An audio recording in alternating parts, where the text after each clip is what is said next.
Hey, it's a great day in the Sonoran Desert. This is June 5th. We're right here at the Oregon Pipe Cactus National Monument. This here is Highway 85. Today I'm going to take you on a tour of the Ajo Mountain Drive 21-mile loop.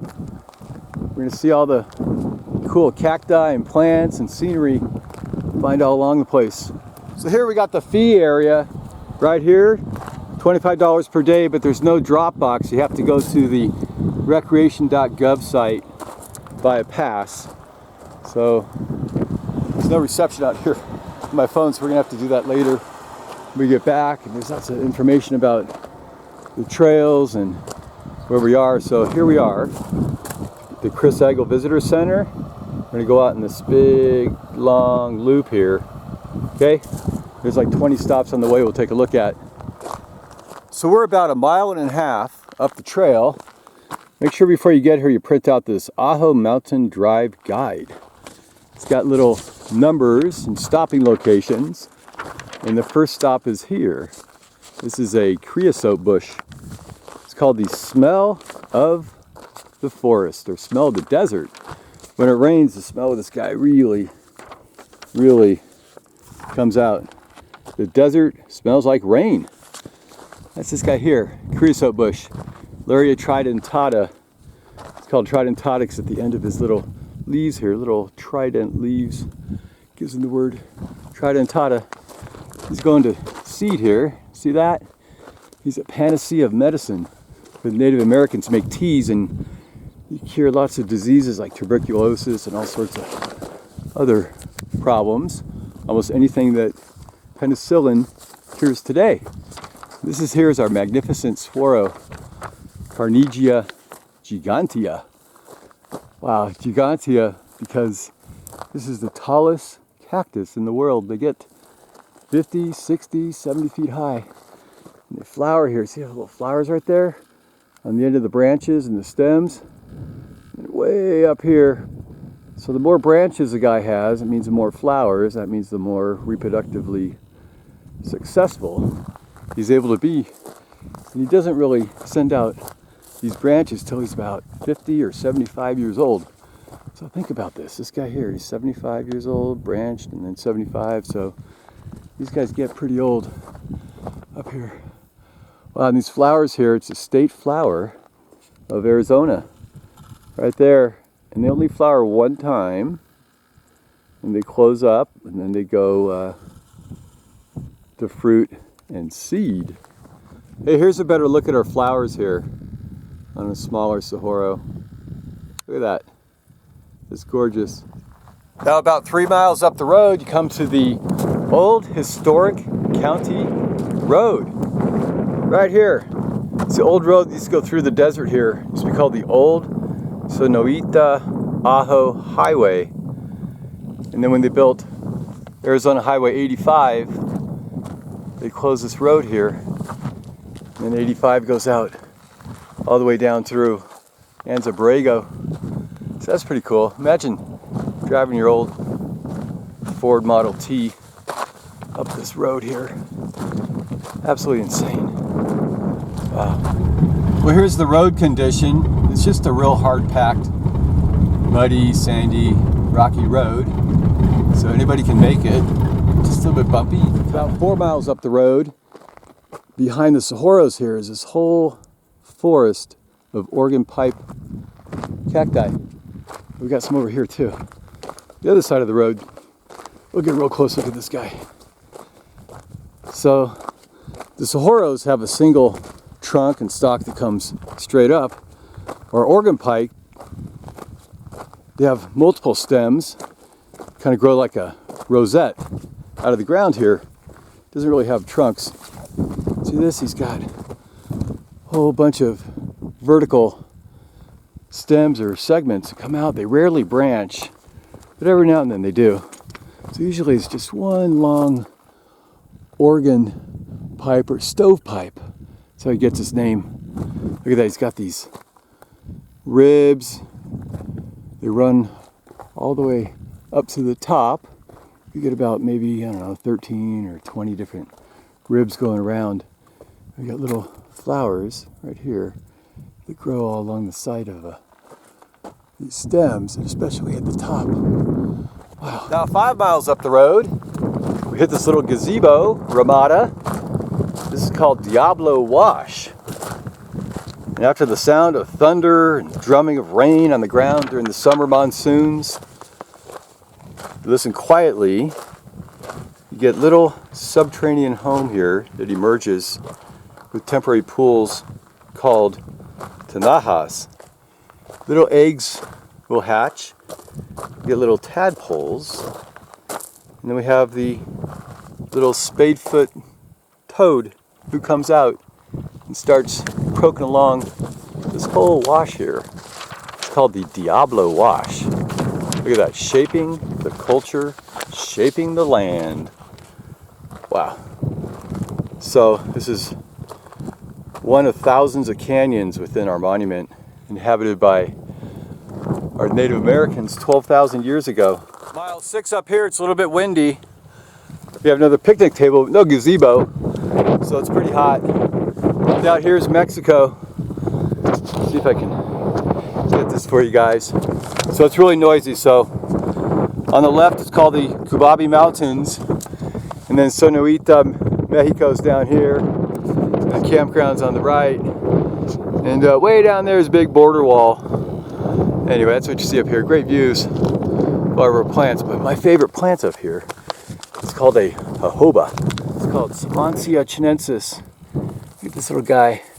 There's males and flowers, and there's female plants, female flowers. So there's a male. I'll show you a female here. All right, different plants. So a female here. Check this out. It's called a goat nut down here.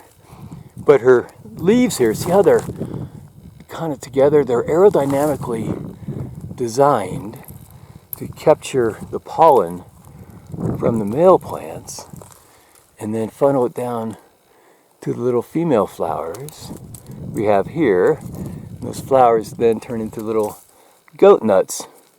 How about that? Look at that. Jojoba. It's called Simmondsia chinensis, and the original guy that wrote his notes down, biologist, he's kind of sloppy handwriting. He wrote Simmondsia, California, but it looked like China. So the transcriber thought it said Simmondsia chinensis when it really was supposed to be Simmondsia californicus. So this plant does not come from China. These great deer nuts here, you can grind those up and eat them. Mostly for the deer and the pigs and stuff, but humans, you could eat that too. Isn't that cool? Little jojoba up here. Let me see what else we got. We got our creosotes. This is a Brittlebush right here. It's Encelia farinosa. It's all brittle. See that? All Brittlebush. That's why I call them a Brittlebush. We have another one of our jojobas.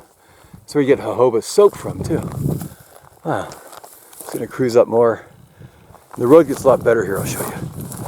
A little better paved, so easier to get down.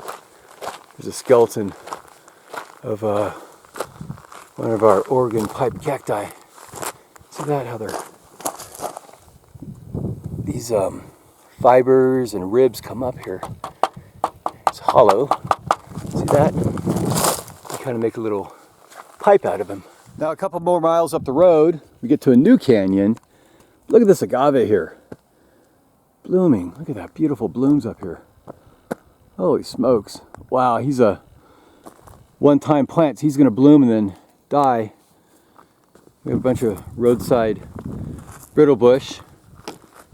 Down here we have a Nichols Hedgehog cactus here.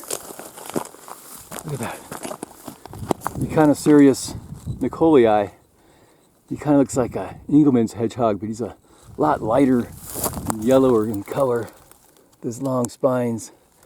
This is our Ocotillo. See that? Big long spines on this guy. Little Palo Verde, jojoba. But up here is supposed to find your Opuntia, prickly pear. Let's get right here. There's two types of prickly pear we find up here. One's called the Opuntia phaeacantha, and that's a desert prickly pear. The other one's called Opuntia engelmannii, and that's the Engelmann's prickly pear. And this one here is always hard to tell, but I believe it's called a phaeacantha. He's got these brown spines here. Okay, instead of all white, he's a little brownish, He's a little guy though. He's got more spines on top. Tiny, tiny golkids right at the base. So even if there's no spines, he's always got tiny, tiny spines. It's called a nopalus. You could take this off and clean off the spines and then fry them up in a pan and eat these guys, especially the flowers. All right. So the little book says we need to stop here about mile 9. Dirt road and see if we can find some cool stuff. But on the way, I'll show you this guy here. It's called a Vachellia. He's a Whitethorn Acacia. Look real closely. See down here. See that? He's got little white thorns on him. It's a Whitethorn Acacia. He's got these tiny little yellow ball flowers come in. He's pretty common. Alright. Let's see who else we have. We have a Saguaro here. He's probably 30 years old. Or jumping cholla. It's a Cylindropuntia fulgida. Right here. He's gonna jump out at you. Or jojobas. Right, little goat nuts coming in. These will turn a little bit kind of purplish, a little bluish. Goat nut. This is called an ambrosia. Common ragweed up here. Let's see. Well, got our Palo Verde, of course. Just got all that green branches, all the chlorophyll in there. So he's got no leaves because it's really dry up here. He drops all his leaves, but he does photosynthesis through his stems. About 9 miles up the road, we hit here. It's called Arch Rock. Look at that. Great little formation. There's a trail, but I want to show you a couple things over here. Just to refresh what we talked about here. We've got a Creosote Bush Larrea tridentata. Here we have our prickly pear Opuntia, phaeacantha. Right, there's our Brittlebush Encelia farinosa. He's all dried up. You got yellow flowers. Springtime. Jumping cholla Cylindropuntia fulgida. Over here is our mesquite. Different mesquites up here. We've got honey mesquite and velvet mesquite, and all sorts of mesquites. Comes from the genus Prosopis. This guy here, he looks like a velvet mesquite. Very velvety here. So he's a Prosopis velutina. He's got little tiny thorns. See little tiny thorns right at the top of each of the leaf nodes, and the leaves, they come out and they have little leaflets that pop off the other leaves. Tiny, tiny leaflets there. Look at that. He's called a tree of life for a couple of reasons. One is he's a great nurse plant for all sorts of little plants to find shelter in here and start to grow, especially our saguaros and Oregon pipe cacti. They like to grow under our mesquites and our Palo Verdes. Wow, look at this guy, little thorns here. This here is a Mistletoe Phoradendron californicum. He's a parasite, and he plugs his roots in the stems of this plant and just gets all his nutrients out of this plant. And he has no berries on him today, but the berries are really sticky and the birds eat it. They don't digest the sticky seeds, and they come out all sticky, and they land on another branch like here, and they just start to grow and spread across the desert. And a little mesquite here will have seed pods that dangle down like pea pods, and you could eat those. To the trail, we have a little trash can. So you park here, you walk up to the arch.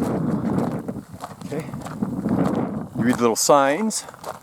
Nature's abundance. We got prickly pear, Oregon pipe, desert agave. It's called Agave deserti. Mesquite with bean pods.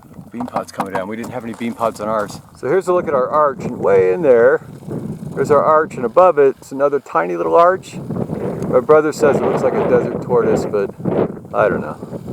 It might be. It could be anything. This guy here's an ironwood. Opuntia DeSoto. Alright, you tell them by these tiny little leaves and little leaflets that come out all flat like that. Oh, he has a terminal leaflet right at the end there. See? Look at this guy, he's got tiny little thorns right on him. See little thorns on this guy? He's an ironwoods. He's a great nurse plant too for anything that wants to grow under him. He's a nitrogen fixer, so his rhizomes, they have little nodules that have the little bacteria. It takes nitrogen out of the sky, out of the air, and it converts that nitrogen to a little ammonium compound, and that serves to nitrogenize all the soil so little plants can grow, like our little jojoba here. See that little jojoba? This guy here's a male, see those are male flowers? The little pollen's gonna blow around, fertilize the females, and the females can grow those little nuts. And the jojoba, and what else? Take a look at this trail here, I'll tell you all about the Arch Canyon Trail. Right here. Right? No bikes. And the Arch Canyon Trail is a relatively flat trail that offers views of the arch and steep, rugged mountains that are the result of ancient volcanic activity. Look at that beautiful arch right up there. And one day he'll just tumble down from erosion. That'll be the last of that guy. So it's an easy to moderate maintained trail. It takes like 1.2 miles out, 1.2 miles back. Let's see. This guy's got little flowers on him. A little buckhorn here. Well, the flowers are kind of died off and they're starting to turn into little seeds. And this guy's called a Cylindropuntia acanthocarpa. Acanthocarpa means thorny fruit. Acantha is thorn, and carpa means fruit. So acanthocarpa is thorny fruit. So he's got little fruits down there. Now we just have a random stop on the road here. Look at our desert agave, because we've got a whole bunch right here. See these guys coming up? Big stalks. We'll go and take a closer look at him. He's called a desert agave. Agave deserti. This guy here, these long stalks, but it starts as a little rosette down here. These leaves, okay, they're real fleshy, and they come to this little point right at the end. Look at that. And at the bottom, we always have these really smooth and sometimes little veiny, cylindrical patterns that come up to the top of this guy. But the magic of this guy, it's like a giant asparagus. You could eat him, but the trick is you have to get him before he blooms. So when the stalk first comes up, gets about 8 feet high maybe, you cut it, and the best part of this plant is down here in the heart. And so Native Americans would always harvest this guy before the flowers bloomed to eat them. This guy here is called a Krameria. He's a root parasite. Krameria grayi, or grayi. Either way is okay. He's got these tiny little red flowers on him right here. He's a root parasite, so he likes to tap into other plants' roots, suck all the juices out of his neighbors to grow. It's called a Krameria. Hey, this little shrubby guy looks like desert tea. An Ephedra. Long sticks, he's got segments here. Segment, segment, segment. He's an Ephedra like epinephrine, so you make a little tea out of him. Kind of helps with your headaches. I believe this guy, that's what he is here. Desert tea, or Mormon tea. Here's another agave. So he's going to bloom one time in his lifetime, and he's going to die. And that'll be the fate of him, see? This guy died, his friend. There's flowers here, real close, look at that. Beautiful. Anthers, stamen, pollen, all the goodies coming out of here. This is the midpoint of Ajo Mountain Drive. About 11 miles in. It's called Estes little picnic area. Estes Park, Estes Canyon. See, kind of little ramada, gazebo. Have a little picnic. Enjoy the scenes and the sights. There's a little trail up here. Heads out to a place I believe called Bull Canyon. Let's take a look at here. What the trail says.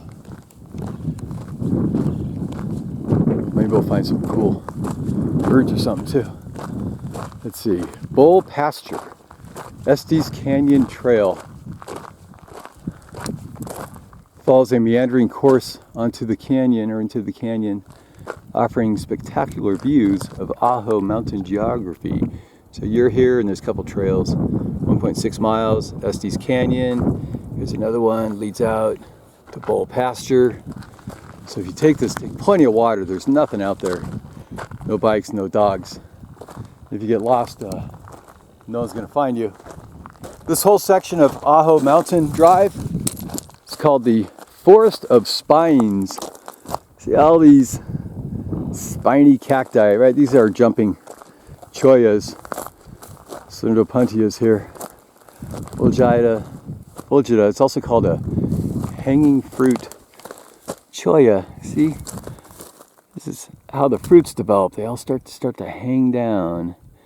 See, they all just hang down here, right? From the stems. And then they turn all green and then red. And they get ripe. You can eat them.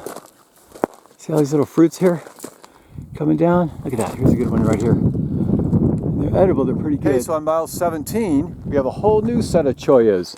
These guys right here on this whole hillside. And they roll all the way down out here. But just in this area. So this cholla here, he's called a teddy bear cholla, or a jumping teddy bear cholla. Cylindropuntia bigelovii. Sometimes he's called a Bigelow's cholla. He's a teddy bear because he's so soft and cuddly looking. You want to give him a big hug. Like our other chollas, he spreads across the desert by falling off, like down here, and sticking to a little animal's fur, and he gets carried around the desert. He's got these flowers that will come in here, and then little fruits that'll develop. And little pack rats, they'll pick up the little parts that fall on the ground and they'll pile them up to make what's called a little midden, M-I-D-D-E-N, a little home.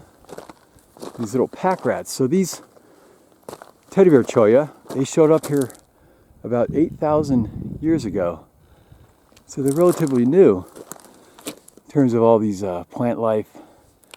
But anyway, these guys showed up about 3,500 years ago. The pipe organs and the Saguaros showed up about 8,000 years ago. So all these cacti showed up all about, I don't know, call them the same time in geological years. Anyway, that's this guy here. You recognize he's got this brown trunk. Right here is covered with all old spines, and then all the new spines get real yellow, and he's more upright than our other jumping chollas, which lay more flat and they dangle more. So that guy here is a teddy bear cholla. Got a creosote. I'm supposed to show you another plant up here. Oh, here we go. Little guidebook says you have to look at this guy here. Of course, he's our Ocotillo. Some people call him an Ocotillo Fouquieria splendens. That's his scientific name. See all these little guy who broke here. So he's always waiting for the rain. What happens after it rains, he'll send out little leaves, and then he'll give all the energy to bloom. He'll do that like 6 or 7 times a year. So whenever it rains, like a monsoon, in summer, he'll do that. And then in winter if it rains, but right now it hasn't rained, so he doesn't have any leaves on him, but he has these giant thorns right here. See that? Big old thorns. He's got green chlorophyll in the stems, and that's how this guy does photosynthesis without the leaves. And he comes out, a bunch of sticks comes out of this tiny little trunk at the bottom here, and he sticks out. These guys get like 30 feet tall, just a bunch of sticks. What the Native Americans did, they take these and they fall down, or they cut them and they plant them in a row, and they resprout, and they kind of make a living fence with a bunch of barbs. It keeps out all the riffraff. And it just creates havoc. Yeah, here we have a barrel cactus right here. Look at this guy here. It's a southwestern barrel cactus. Phaeacantha emorii. Look at that. kind of bends up here. He likes to lean to the southwest. He's got these big ribs that come out and kind of spiral up to the top where his flowers will be, or were. He's got these long spines. See, coming out here, these guys are purple and brown. And he's got long main spine. He's got these little smaller spines that wrap around like lateral or lattice spines. They'll keep them all shaded and cool. This little barrel cactus here. Sometimes he's got little tiny bendy fish hooks. Not quite a fish hook, but he starts to bend in. So let me show you a pack rat den, or what's called a mid den, underneath our Palo Verde here. So sneak in here. I can grab by thorns. See all these balls here of teddy bear cholla? Those balls piled up? That's a rat's nest right down there. The pack rats, they just pile those on to keep all the critters away. And right here, see that? Oh, there's one right there. There's a entrance to his home. Do you see that guy scurry over there? That's a pack rat. Oh man, I missed them. Usually they're only out at night and not in the daytime. Ah, that's a bummer. Well, here we are, back to where we started. Mile 0 with our ironwood and our creosote and our ocotillo and saguaros. All the maps and instructions on where to go. And the most amazing thing about this whole place, it's really not that old. I mean, most of the things here showed up 10,000 years ago. And that's not super old for life out here in planet Earth. So the whole Ajo Mountain Range here, and down there, of course, is Mexico. Wow. Anyway, there you go. So, hope you like that little tour of Ajo Mountain Drive. 21 miles up here. I highly recommend it. Bring lots of water, have a little picnic, and kind of come in January through March, and the temperature's a lot better. So, there you go. Thanks for watching. Have a great day. Bye.